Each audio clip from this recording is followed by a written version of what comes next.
Hey guys, welcome to another episode of Amber Unfiltered. I said I wasn't going to do this, but I guess I'm going to go ahead and bite the bullet. I don't know if it's going to be a full-blown review or a critique, but I just wanted to do a quick rundown or analysis of the movie Trap by M. Night Shyamalan. Did I say that right, bitch? I don't fucking know. I said M. Night Scamalan because I'm like, every time he releases a movie, the trailer scams us into buying a ticket and then it don't be living up to the hype.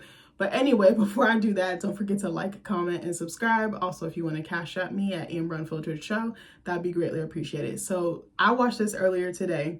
I did not take no fucking notes, so I'm just going to read off of Wikipedia and kind of fill in the gaps here. I would say this movie was not what I thought it was going to be because I think it was billed as more of a... Ooh, excuse me, I'm over here fucking burping my life away.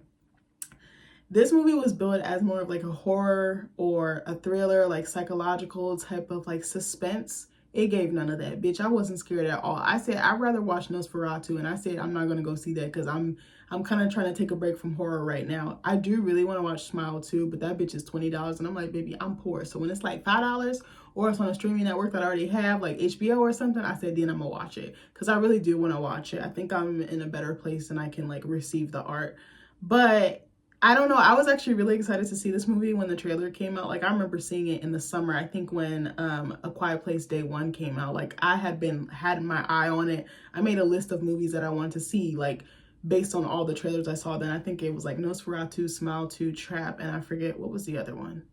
What was the other joint I wanted to see? Bro, I don't even know. I'm not gonna waste too much time on it. So I bit the bullet today and watched it, and I said, what the fuck did I just watch? I was in there yelling, but I don't think it was as engaging as I thought it was going to be. I do want to shout out Josh Hartnett. I know he was like a huge star in like the early 2000s. I think he's a really good actor. I think he did good for what he had. I think my complaint is the writing and the directing. Mostly the writing. The flow of it was just trash. It wasn't... I don't know. I think it'll come out more as I do the rest of this review. And also Allison Pill did a great job. I want to say M. Night Shyamalan's daughter actually did pretty well as well. Salika. I want to say two things. Yeah, that and Salika's singing in there was actually really, really good. And also there was a couple of funny cameos, like Russ the rapper was in there. Also Kid Cudi was in there. Kid Cudi played like the perfect like Prince like character. I'm trying to think of someone else who's kind of like similar to Prince in like their demeanor and everything, but he gave like Prince like Rick James energy. He was so funny actually. I was like, bitch, if we could see more of that. Like there was a scene where he was like coming up backstage to go on the stage with Lady Raven, who's played by Salika Shyamalan, which is M. Night Shyamalan's daughter. And he was like yelling at his assistant or somebody on his management team. And he was like, I said, get me lactate or something specific. And he was like, I'm going to be doo-dooing, bitch. And I was like, I'm screaming. And then there was another scene where he was like walking back and he was like, I told you to give me the sour kombucha, bitch. Like, it was just so funny though. And he was like hair flipping and like, he had like this blonde wig, like platinum pants, like, or silvery, like disco pants. It was so fucking crazy. I was like, bitch, I'm dying. Hold on one second. I was like, I'm screaming. Just the way he played the character was so funny. I was like, you could tell he really had fun with that. So anyway, shout out to Wikipedia for the plot line because I was like, baby, I ain't typing those for shit. So, okay. So Josh Hartnett plays Philadelphia firefighter Cooper. He takes his teenage daughter Riley to pop star Lady Raven's concert as a reward for her good grades. Also, the little girl who played Riley, she was not believable. She was like, I'm 12. This bitch looked every bit of 15 or 16. I said, absolutely not. Also, her and Josh Hartnett did not really have that great of chemistry. Like, I wasn't believing their performance. They didn't feel like father-daughter, which is what they were supposed to be. I think she was played by Ariel Donahue, if I'm not mistaken. I'm just looking at the side. There's like a little strip here that shows who was starring in the movie. It doesn't say who's playing who, but okay. So then they go inside. It was kind of cheesy in the beginning. Like, she's like teaching him like lingo and like slang and all this. Then he's like asking her about her friends that like kind of turn on her. They're not bullying her per se, but they're kind of like leaving her out of the group, which is kind of BS over some little tween shit. So then, and the concert's in the afternoon, which I thought was kind of weird too. I guess for shooting purposes, I was like, most concerts are at night from what I know, like of going to shows. I do want to say that M. Night did a great job of giving that feel and that rush of like when you see your favorite artist regardless of the age. Like I kind of had like chills down my spine because I was like, I remember going to some of my first concerts. I think the first one I went to was J. Cole, and I was literally screaming, and I was like standing next to a speaker, so I had no hearing by the end of the show. But when you look at someone through a screen and then you get to see them in person and they're like right in front of you, you're like, oh, like it's like you're in heaven. Like, oh my gosh. I've seen so many artists. I've seen J. Cole, I've seen Halsey, I've seen Lana Del Rey, I've seen who is it? G-Eazy, Logic, YG, Snoop Dogg, Jhené Aiko. I could go on and on. Mariah the Scientist. I've seen so many. And going to a concert is like, it's like an otherworldly or like an out-of-body experience, because you're just, I don't know how to explain it. An artist can really bring out certain feelings in you, and you can feel such a deep connection with them. I don't know how else to explain it. So I think he did a really great job of capturing that. And when I saw Lady Raven played by M. Night's daughter, I was thinking like a Taylor Swift, Ariana Grande. I was really more so thinking of like an Ariana Grande. And I was like, I can't imagine what she means to certain people now that she's like hit this like mega stardom level. Like I can't imagine what that's like. Like you probably have no normal existence whatsoever. Your whole life as you've known it has completely changed. Like I don't know what that's like to almost achieve like godlike status. I would be curious like what that is like. I don't want to feel that myself, but because I want to still have some type of normalcy wherever I land in like the art space, I know that's probably unreasonable. I want to still maintain some of the things that I had before, if that makes sense. Not that I'm gonna be, fucking on their level, but I would love for my art to put me in a position financially that I can live a comfortable life and afford certain things, So Cooper notices at the venue an unusually high police presence, and it kind of skips around in some of these like plots that they have on Wikipedia. I don't know, they used to be more thorough, I feel like. So he learns him and his daughter are in line getting a t-shirt, and this little bitch in line is like, I was here first. So the vendor is like, the person working at the concert venue, he's like, oh, give me like 10 minutes and I'll go find you another shirt. And then he learns that he's like, what's going on, man? Why is there police everywhere? He's like, the serial killer, the butcher, and the serial killer is actually Josh Hartnett's character, Cooper. So they're like, the concert is a trap. We're gonna try to catch him here, because there's like 20,000 people there, but only 3,000 are men. So they're like, we know he's here. And I'm like, how the fuck would they know that he was at the concert? I was like, that's kind of weird, but it does answer that question later on, which we'll get to. So Cooper goes to the bathroom, which was so dumb. Like he kept leaving his daughter, which was kind of fishy. I was like, he couldn't have been more obvious if he tried. Like, but I liked the way that Josh Hartnett actually played him, because he was very creepy and he had a nuance. Like he could be in like his serial killer mode and like his sneaky stealth mode, and then he could immediately go to like family man. It was like actually very creepy. So then Cooper goes into the bathroom. There's a whole bunch of men in there, and this man pulls up an app. It has like security footage on it, and there's his victim in a house like being captured or being like not handicapped, what's the word, kidnapped. I'm sorry, I couldn't think of the word. He's like in a basement somewhere, and Cooper's just watching him, and he can talk to him through this app, and the guy's like, help, and I'm like, why the fuck would you open that in the bathroom and there's a whole bunch of people around? Like, to me, I'm like, that was the end of the movie right there. But anyway, as I said earlier, the music in this movie was actually very good, done by Salika Shyamalan. Like, she was very, very good.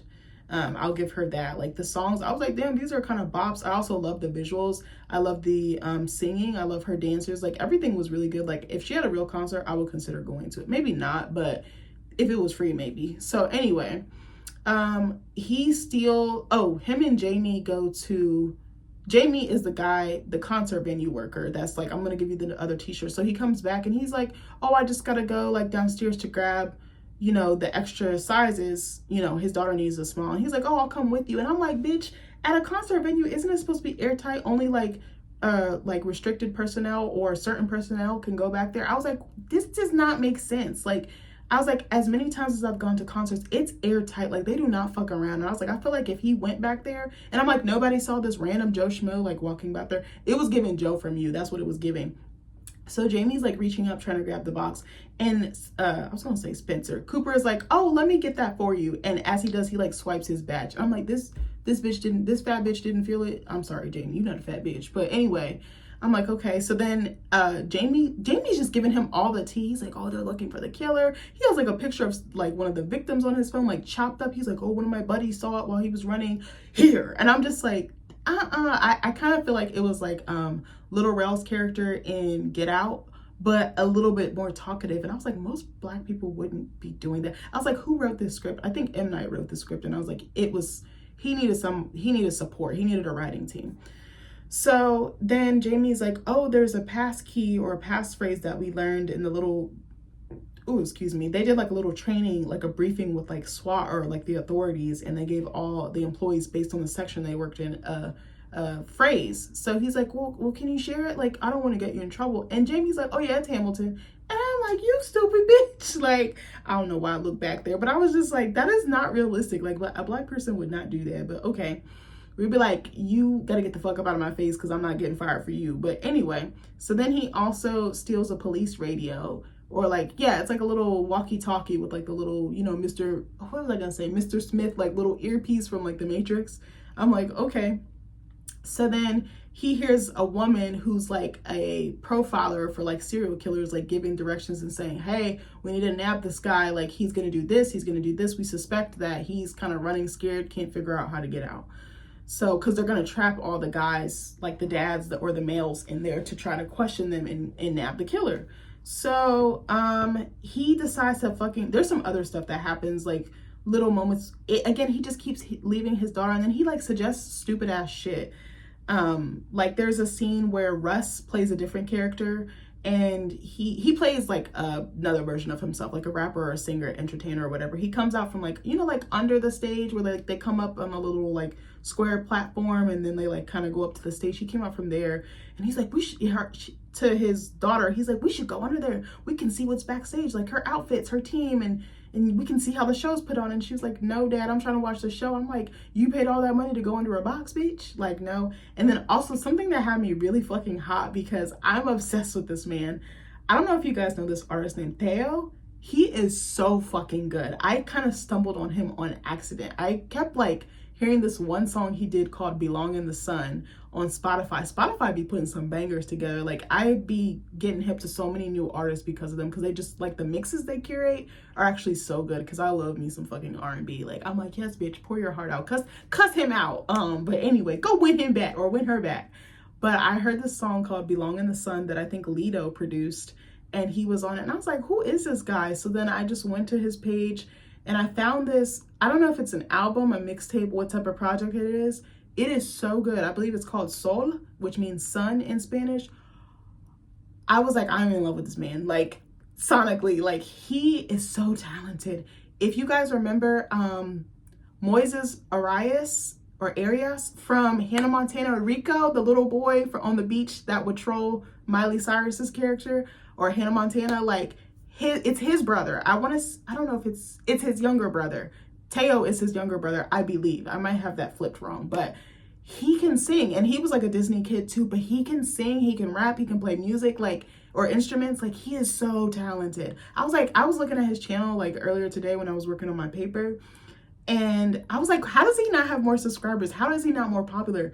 I need this man to sell out. I was like, if he goes on tour, I was like, I'm spending my last to see him. I was like, I have to meet this guy. Like, he is incredible, and he's Colombian American, so he kind of, you can hear it in his music, like both worlds. I know I'm totally going off topic, but he was in the movie. That's where I was getting at. And he was like, I think he was playing like another version of himself, but the way the camera was shot, it was like from all the way back here. You couldn't see his face. The only way I knew was because I saw a glimpse of him and his voice. Again, his music is so good. Check him out if you've never heard of him, or if you haven't. You will not be disappointed. Like, I usually don't do a whole bunch of music recommendations because I know music is subjective. He is a bop. Like, someone else I actually really like, don't roast me, Jaden, Will Smith's son. He is very talented. There's one album I love of his. I need to listen to some of his other stuff. It's called Sire. Classic album. He can sing, rap, play music. His flow, his cadence, his creativity, his visuals. He's very talented. I was like, oh my God. Okay, there's a couple more things I want to recommend. For Teo, also, it's spelled weird. So he's got like an upside down question mark, like in Spanish. And then I think there's an accent over the E, and then a regular question mark. So you might not be able to find him right away. But one of his best songs that I personally love is What's on Your Mind. Oh my God. When I first heard it, I played it like 17 times in a row. I think I discovered him around the time we were going on our cruise earlier this year in May. And I was always packing my suitcase, bitch. I was in there singing, and my husband was like, you trying to practice with the music? And I was like, no, absolutely not, because I need to get this suitcase back. But what's on your mind? Buena is a good one. Do you want to leave? His range, and he's like a lover boy, but then he got that street edge. He's got like club bangers. He's got I'm with my goons. Then he's got I'm in love with you, girl, I want you back. Like, he is so talented. And then you hear he infuses like the Spanish language in his music. Like I'm telling you, like the beats, the production too. He you can hear both worlds blending. I don't know how to explain it. Almost like a Cali Uchis or Uchis. Like she's Colombian too. Yeah, she's Colombian American too. And you can hear both worlds blending together. Like, I was like, oh my God, he is so talented. And ironically, he's really good friends. Him and Jaden are best friends, like hands down. So they have like a little clique called Misfits, I believe. I think it's like MSFTS. And I think they're all friends. Like him and Willow are friends with him and his brother. And I was just like, oh my God. Jaden, if you listen to that album, Sire, oh my God. The production, the writing, oh my God, it is so good. Like, I was up at 6 a.m. this morning working on my paper because I was like, bitch, you need to get this done. Because I could tell I was just really struggling. So I was like, I've been on my phone too much and online too much. And I was like, all right, like I have to take breaks and like turn my phone and stuff off. But I got up this morning and I just put some music on. I was playing like the Black Panther soundtracks, both of them, because they're both top tier in so many ways. And then I somehow landed on like Teo and Jaden. And I was like, Jaden he is that boy. Like, he's that guy. Like, I don't know why his music doesn't have, I'm sure people are like, oh, well, his family is rich, his parents are well known, and he's a Nepo baby. And I'm like, yeah, he is, but he's actually talented. You know, some Nepo babies that suck, that aren't talented, and it's just by proxy, and it's like, stop booking them for stuff. No, keep booking Jaden, because he's so talented. Like, sorry, I totally went off topic, but I just wanted to throw that out there. So anyway, where were we at? So yeah, so I said, he heard the FBI profiler, Dr. Grant or Dr. Josephine Grant, basically, you know, trying to predict his moves on the walkie-talkie. So his daughter Riley's like, can you just stay with me, Dad? Like, you keep ghosting me, like you keep leaving. And he's making like BS excuses like, oh, I want a funnel cake. Oh, I want this. Like, it's really dumb. So then she's like, you know, Dad, Lady Raven has this song called Dreamer Girl. That song was actually fire. And I think Suleika Shyamalan wrote all her songs. They're really good, actually. Like she, I think with some time she could really grow into something like a Katy Perry lead. Maybe not. She just gives me Ariana Grande vibes, but not as, her vocals are different. The range is not. I don't know what the correct, you know, like soprano and all that stuff. Like, I don't know what she would be considered, but she can actually really sing. Or like a Rihanna, somewhere in there. So, what was I finna say? So she's like, oh, I want to be chosen because you get to go on stage with her and you get backstage access. And on the radio, Cooper had heard, basically, we're going to stop all the men and we're going to screen them. And the only way to get out was backstage access. So he's like, oh, that's my ticket. So he's like, you know, this is the only exit that's not covered by police because it's like swarming with police. So, but you know, regular concert goers are like, oh, it's just a standard concert. Cause you know, you do see police at concerts, especially if there's imminent threat approaching. So Cooper somehow meets, just the flow of the story sucked ass. So Cooper meets Lady Raven's uncle in the audience. I was like, okay, I guess I don't really remember how he encountered him. Cause I was like, where was he at? Like, I think it was like a blur that he was just introduced. Like, he kind of bumped into him and I was like, but how did you know he was with her? But anyway, so he's like, you know, my daughter had leukemia, and he gives a whole sob story, a whole lie. And then she gets selected to be on stage with Lady Raven for the Dreamer Girl.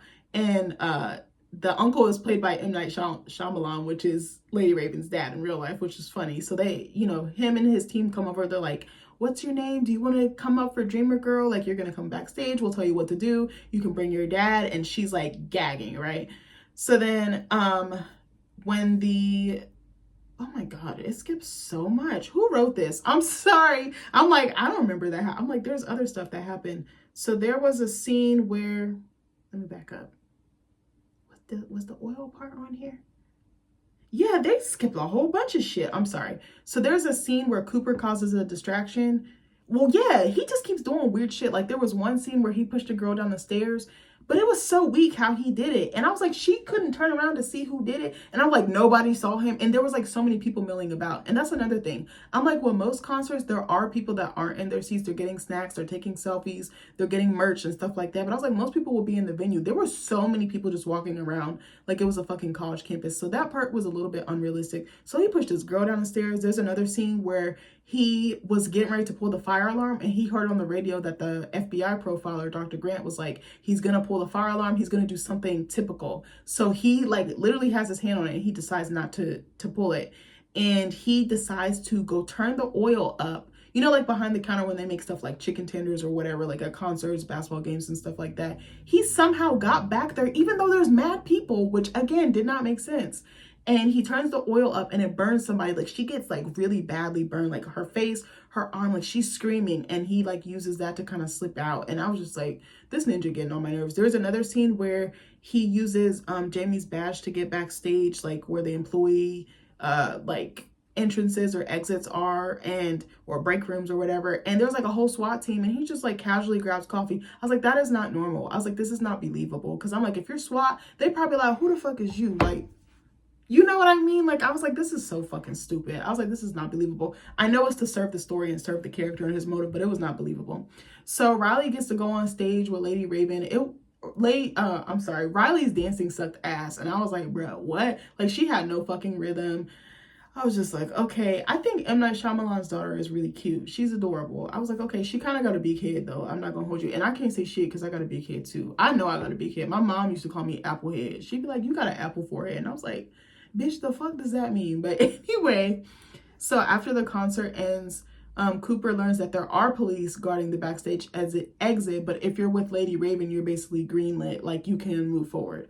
So he's scrambling because they basically tell him like, okay, you and Riley can go now. You just have to go through this police checkpoint. And he's like, if I go through the checkpoint, like I'm gonna get caught or I could get flagged. So he makes up this weird, the stuff that he does, he's so erratic. He's not that smart, but he's smart at the same time. I don't know if that makes sense.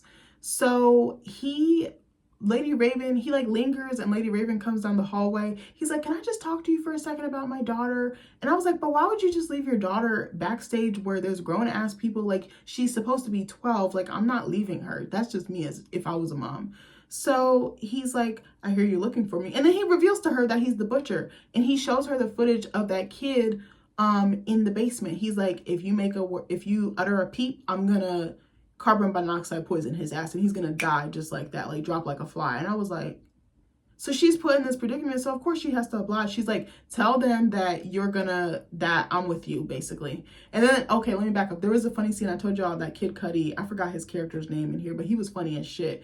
Kid Cudi's character walks by and he like gives Riley's character a pound while they're backstage. And then he sees Josh Hartnett and he's like, hey. And then like he kind of like shows his ass, like not actual, but like, you know, when like you kind of like reveal your jeans to show, hey, I got a little bit of junk in the trunk. He does that and then he's like, hey boo. It was so funny. I was fucking dead. I was like, just bring Kid Cudi back for the rest of the movie.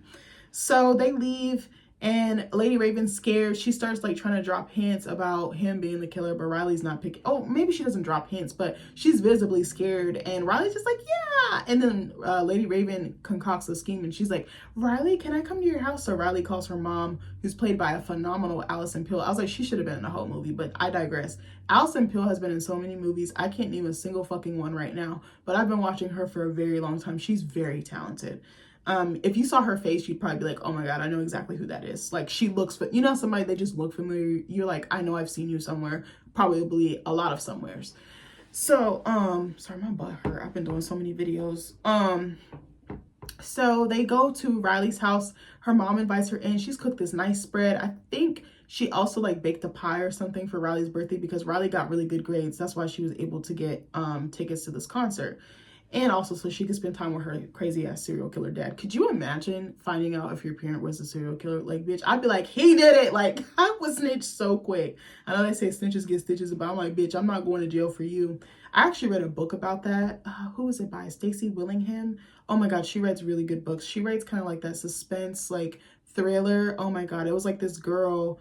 Oh my God, I don't remember the title of the book. She she had a dad who was a serial killer, and she was the one that figured it out. So then they kind of like had to tell the authorities, or her mom did, I can't remember. And then like 20 years to the day of the anniversary of him killing all these young girls in their neighborhood, the murders start picking up. So she has to figure out who the killer is, and it's so exquisite. I love this writer. She's relatively new, or maybe she's been writing for a while, but this is the first time I've heard of her. She has like 3 books, and I've read 2. Phenomenal writer. Anyway, so they get to her house, and then, you know, what am I trying to say? So, what am I trying to say? Where was I at? I'm trying to give a quick review because I don't want to be here too long, but, or I don't want to say that. I do want to be here, but so they get in her house, you know, the mom is sweet. She's like, you know, does everything taste okay? Is it to your liking? I know it's not as fancy. And I was like, oh, she's being so sweet. I was like, that's how a normal person would act if a superstar was in their house. Like, you're not just going to be like, okay. Like, she was visibly nervous, and it was kind of adorable because she had like so much respect that her daughter had like one of her favorite pop stars in her house, and her little brother's there, and then they're eating. So then she's like, you know, let me play a song for you, like to kind of distract Cooper, because Cooper's like, utter a word, I'll fuck your ass up, and I'll fuck this little boy up. The little boy, or I'll tell you the little boy's name later, that he kidnapped and is keeping in this other house. So, and he has like 12 victims. I'm like, he's not that smart. How was he able to kill 12 people? And then also throughout the movie, he has like hallucinations of his mom, who I'm assuming is deceased. And it's assumed that he has like mommy issues, or like attachment issues, and also like OCD, and like very mental, which is very true, because she kind of has like a Jekyll and Hyde type of thing going on. I do think Josh Hartnett did very well with what he had. I was about to say Josh Duhamel. That is a completely different actor. I used to think he was so fine until him and Fergie broke up. And so Lady Raven is playing the piano with Riley, and they're singing together. And then she's like, let's take a selfie. And she snatches the dad's phone, Cooper's phone, and she like books it for the bathroom. And he goes fucking manic, because he's like, oh my God, like she could fuck my whole shit up. And I was like, that's why I'm saying he's not a smart serial killer, because you would have had all this shit unlocked. You would have had taking her phone, doing all the things so that she can't rat you out. And she kind of low-key was bringing up the butcher, you know, the serial killer, in front of the mom / wife, to try to get her to see like, your husband is the guy that they're looking for. So she like goes on the app, and she starts talking to the guy that's been kidnapped. Spencer is his name. And she's like, tell me anything you can see. What was I going to say? Tell me anything that you saw, any details. He was like, you know, he put a bag over my head. I couldn't see. But he was like, wait. He was like, when he was backing up and had me in the car, because Cooper acted like he needed help, like with his car, like jumping his car, like, or just assistance somewhere in the car, and the guy got snatched up. He looked like he was like in his 20s or something, but he's like, oh, I saw a blue door and a lion statue. And he's like, I saw it as he was backing up, and like in the rearview mirror. And I'm like, that tells me he sucks at kidnapping people, because how is your victim able to capture this? A lot of the times, aren't you blindfolded? Aren't you drugged? Anything like that? So he's sloppy. So I'm like, how is he that much of a mastermind to kill 12 people, but then these little key things he's fucking up on? Like, what? I was like, again, the script writing is sloppy. He should have had help, because this could have been a better movie. What he was trying to say was very interesting. And I think also the influence and the power that a celebrity can have, especially a musician, what M. Night said about that was actually very interesting. But anyway, so Lady Raven is like, I'm going to get you out of there. So then she live streams, which was actually smart. This is where I say that this is a pop star who used their influence for good, because I feel like sometimes they use it for bad, or they weaponize it against their fans. So she goes live, and she's like, does anybody know where this place is? And she gives the details about this lion statue and the blue door. And someone's like, I know where it is. And she's like, please get police over there, get adults, like, please help this guy out. So then does Cooper break in the bathroom, or does she open it? I can't remember. She's listening and stuff, and Cooper's yelling. The wife is trying to calm him down. He's like sending the kids up to their room, and then it gets quiet, and she hears footsteps, and then he's like, bitch, hand it over. And she, I think, texted her driver or somebody and was like, hey, help, send police, send help. So she also, while she's still in the bathroom, she yells to Cooper's wife and is like, your husband is the butcher. And I was like, he about to fuck her up. I was surprised he didn't just go manic and like kill her ass. I was like, okay. Like, I was genuinely scared for her safety, but also his family's safety. But it was very weird. He could switch on the family thing, the family man, and then it was kind of giving like budget Dexter, like low-key like Great Value Dexter. But anyway, so Cooper grabs Lady Raven and he's like, get your ass in the garage, we're gonna go. Which was stupid because I was like, why didn't you tie her up? Why didn't you blindfold her? Why didn't you do something to her so that she would be complicit? He like had his hand on her shoulder, I guess, to figure out if she was gonna move to try to make a break for it, which I thought was so dumb. I was like, why didn't you tie her up again? Why didn't you do something to make sure she was restrained?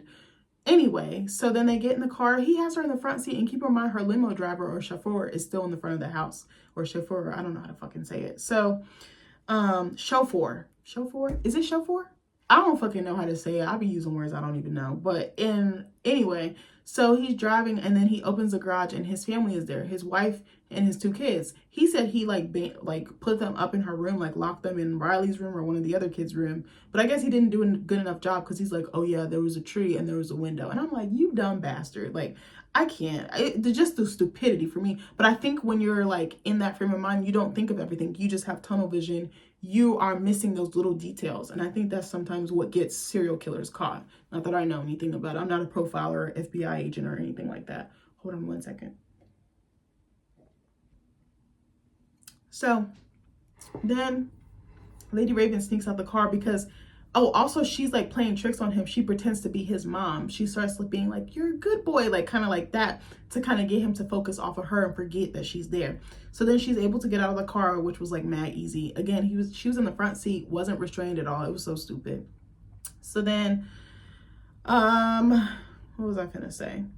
Cooper's family escapes, and then she flees. I think Lady Raven flees into the limousine. I don't fucking remember. Some of this stuff is kind of a blur. The police arrive, but Cooper flees. So apparently he's got some secret tunnel connected through his neighbor's yard or house, and he's able to get that. And then I guess they find out that one of the SWAT agents are down. I guess he like beat them up or like shot them or killed them or something, or attacked them, which I was like, again, Buddy was so stupid, couldn't restrain Lady Raven, but somehow he beat up a SWAT agent and took his uniform. So yeah, and then he comes and gets Lady Raven, like his family is like in a different car, they're like with the police, and then he picks her back up, and then they're driving to one of his, I think the property that he kidnapped Spencer, which was the little boy that was locked up, or another property. And then he like handcuffs her, but then she's able to open the window. She's like just so close to it. She opens the window and like asks her fans for help, and she's able to like break the handcuff off like the bar on the door or something. It was so stupid. I was like, this is so dumb. Like, it wasn't scary. It wasn't like suspenseful or thrilling. I was like, I want my mind to be fucked up a little bit here. That's why I'm watching this. I'm so glad I didn't go to the theater to see this shit. I know I'm late with this review, but this is the only time I had to watch it. So anyway, so what was I gonna say? Yep, so then Cooper's still in the limo. Then people start to realize that she might be in danger after she's gotten out. And he's like ambushed by SWAT, but somehow he was able to break out. There was like merch in the front seat, like Lady Raven merch, and I guess he changed into that. And I was like, how is he able to slip out so fast? Like, I was like, this, and they would like skip. Like, there was a scene where he told Lady Raven, oh, tell them that I'm with you, but it didn't show her doing it. It just showed them walking down and out through the tunnel to go to the limo. And I was like, it was missing key pieces. It was like, it was broken up in chunks, or maybe the editing, it just was not concise for me. Let me know if I'm wrong, or let me know if you felt otherwise. So then Cooper goes home and he confronts his wife. So then Rachel, his wife, is like, bitch, I know you did it. This was actually the best scene in my opinion, because Allison Pill's performance of like that scared wife, she's like visibly like shaking like a leaf, like trembling. She's also making tea, and I love how they use like the teapot to build like that pressure, that tension, like, because it's like, but like she's literally feeling that inside, you know, like it's adding to her stress, it's adding to her fear, because she don't know if she's gonna make it out of the situation alive. And there was police outside, and this man was still able to break into his own house, and I was like, bitch, this doesn't make sense. So she's like, you know, so he starts questioning her, and they kind of do like a back and forth exchange of like, he's like, babe, how did you know it was me? What's weird is he comes in, he takes his shirt off, and he has a fucking butcher knife. I guess that's why he's called a butcher, or the butcher. And he's like, you followed me one time, didn't you? And she's like, yeah. And she's like, I didn't find anything at this house. It was just a table and some chairs, no incriminating evidence. And then she, I guess, went back home, and he's like, yeah, but you returned when I wasn't there. And she's like, yeah, I did. And then she looked around and still didn't find anything, but she suspected it. Like, she just had a gut feeling. And the profiler, the FBI profiler, was like, oh, he has mommy issues, and like he's a little off, but only his parent was able to detect that he had issues, but his wife picked up on it after a while. So then she's like, I knew something wasn't right, but she was like, I couldn't prove it. So she, I guess, had a ticket to the Lady Raven show, and she left it there, but then she ripped it up to make it seem like he did it. And that's how he got flagged by the police. And I was like, that is the stupidest shit I ever heard. But I was like, I guess it works for the story. Again, it didn't necessarily make sense. So then she's like, yeah, I did it, and I called the police. And what? Or I don't know if she did call the police. Yeah, she did. She went to a payphone and called the police, and she tipped them off. And that's how they were able to track him or flag him to the show, even though they didn't know it was him. And what was crazy was he would make eye contact with officers or SWAT people or security people at the venue, but then they wouldn't even question him. And I was like, bitch, what? Like, there was one scene where he stole like an apron to make it look like he was one of the food service workers. After he poured that fucking hot ass oil on the girl, he like goes onto the roof, and then he pretends like, oh, my friend got hurt. And then like the SWAT people are looking at him like, bitch, what? Like, it was just so dumb. And then they were like, can we see some identification, like a key card basically showing he's in the right spot? And they're like, what's the safe word? And he says it, and it looked like they didn't believe that that was a safe word. So I was like, again, this is so fucking stupid. So then him and Rachel have a tit for tat, and Cooper's like, I'm gonna kill you, and then I'm gonna kill myself, and then our kids are gonna basically be orphans. I said, this ninja done lost his damn mind. So then Rachel's like, hey, let's eat some pie. Let's at least go out on good terms. The pie that she made for her daughter for getting the good grades. So he's like, they're sitting down. She takes one bite. He's eating, and I was like, that pie has something in it. I was like, he fucked that pie up so quick. So he's like, you know, I'm pissed with you. He's like, I'm seeing red. Like, I want all the smoke with you. He's like, you're going to cause me to miss my children to grow up, which I thought was so psychotic. And it's like, no, bitch, you're the one killing people. You're going to cause you to miss out on being there for your kids. And I was like, that's funny. You weren't thinking about your kids when you were chopping people up like they were fucking meat, like a steak or whatever, or vegetables, whatever, you know, what have you. Like, you're hacking them up. Like, you didn't think about that then. But again, a person with that type of mind, that they don't think of logic and rationale. I should know as many murder docs as I've watched. So what was I finna say? So Rachel is like, bitch, and the tea is still going, by the way. So then he finishes the pie, and he wipes the plate and sees like dust, and it's not like, you know, typical pie crust crumbs. It's like visible like powder, and he's like, oh shit, bitch. So then he's like, oh, you found my bag. And his bag had like drugs and all the tools he would use to hurt his victims. And she's like, is this what you use to hurt people, to lure them to you? And he's like, yeah. He was like, well, she was like, well, the police were caught up trying to apprehend you, and I kind of did my own thing. And I was like, bitch, I know that's motherfucking right. So then he hallucinates about his mom. Who was it? Oh, okay. It says someone is pretending to be his mom. So then he goes out into like the living room or whatever, and he's tased by a couple of, oh, it's Grant, the FBI profiler, is pretending to be his mom because he's drugged, so he doesn't even know. Oh, that makes sense. I didn't get that. I thought it was actually his mom.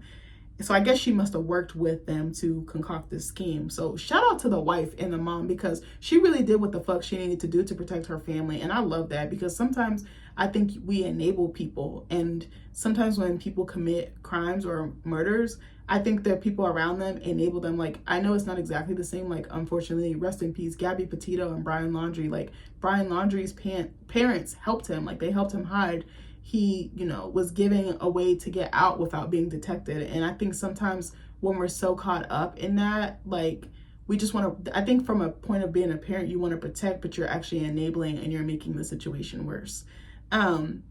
So anyway, yeah, so he gets tased, which I was like, bitch, they didn't shoot him on sight. He's out here killing people. He don't deserve no mercy. But I was like, were they going to try to give him a fair trial or something? I was like, this is so stupid. So then a couple other SWAT officers tased them. So he's led away in handcuffs, and then he stops to fix his daughter's bike, which shows, again, that duality. Also, there was a really good scene, a creepy scene he did, where he was like smiling and saying something psychotic. So when he confronted Lady Raven, and he was like, hey, do what the fuck I tell you, because this little boy is about to die if you don't. He was like, if you he was like, save him, catch me, save him, catch me. But it was like the repetition and his facial expressions, the creepy ass smiles and stuff, and the body language. Oh my God, he killed that. I was like, I would like to see him do more stuff like this, but a more serious movie and a more serious director and a better writer. So he's being walked out. He picks up Riley's bicycle that is like laid on the lawn, like it's laid on the side, and he picks it up and it looks like he's just adjusting the kickstand. And then his kids come up in a police van and Riley runs up to him. The little boy goes straight for the mom. And I'm like, I'm with the little boy. I don't remember. I think his name was Logan. He was in the movie for like 2 seconds. I was like, I'm with Logan, shawty. I'm not hugging you after I found out you done killed all these fucking people and now my life gonna be turned upside down. Because, you know, I feel like with serial killers, I feel like they blame their families, especially like live-in, like kids, wives and stuff. And it's like the kids and wives didn't do that shit. You did it. Like, give all the smoke to him. So Riley hugs him and then they break away. And then Cooper is put in the back of a van and he starts fucking like laughing and giggling and shit, and come to find out he took one of the spokes off the bike when he was fixing it and used it to break out. And I was like, this man don't ever face no consequences. And I was like, I hate that shit. The movie was just so unrealistic for me. Again, like I said, there were certain scenes that Josh Hartnett did as far as like his psychoticness. I think he captured really, really well. And the duality of him trying to keep the murderous streak, you know, or the murderer side of him and the family side of him. I thought he actually did a great job with that. I love Suleika's performances as Lady Raven. I thought it was very creative. That was one of my favorite parts of the movie. She had several songs that she did and it was pretty good. And I was like, I would actually like to see her act again and see what else she could do. Maybe a different type of role, maybe even horror, something that's like completely different from that, or maybe even a rom-com. She could do something like that. She's a very pretty girl. She's very talented. So I'd be curious to see what else she does. Maybe even writing scripts or directing or something, maybe further on down the line. I'm sure she's been on so many sets with her dad. Excuse me, I feel like I have to fucking burp. And what else was I gonna say? And also Allison Pill, the scene between him and the wife, that was so interesting. Like the last like 20 minutes was really good, but I love that scene between Josh Hartnett and Allison Pill because, oh my gosh, she killed it. I'm actually gonna show you a picture of her. I'm gonna see, I don't know, she's been in so much stuff. I don't know if you've seen her before. I'm gonna look at her filmography really quick. Oh, was she in Confessions of a Teenage Drama Queen? Yes, I was like, her face looks mad familiar. Hold on one second. Oh, I think she played Lindsay Lohan's best friend in Confessions of a Teenage Drama Queen. Yeah, I think she did. Damn, she's been acting for a long time. Then we've got, I'm trying to see. Oh, she's been in Scott Pilgrim versus the World, Snowpiercer. I'm trying to see if there's anything else that I would know. She's been in so many. I feel like she's been in shows too. Sorry, I'm looking real quick to see. I feel like she would have been in like, what's that show called? What's that show called? Oh my God, I'm drawing such a hard blank. She's been in American Horror Story, Star Trek show, Archer, the Scott Pilgrim show. I don't think I knew that. I feel like she's been in way more stuff as well. But anyway, she's been acting for a very long time, like 20 years plus. But I would rate the movie overall probably like a 5 out of 10, maybe like a 4.55. Again, the writing was not that great. The directing was not that great. The scenes did not flow together. I think there needed to be some more gaps that need to be filled. I also didn't believe him and the little girl that played father and daughter. I was like, this is not believable. Also, she looks way older than what she actually is. So I was like, that was very hard for me to believe as a viewer. I think the premise was really interesting. And I think the worship of musicians is very interesting. I think they could have made more commentary about that. I did like the cameos. They were very cute. Teo, Kid Cudi, and Russ, they all did their thing. I wish, again, we saw more of Teo. I was like, that was such an insult to him because he's a very talented musician.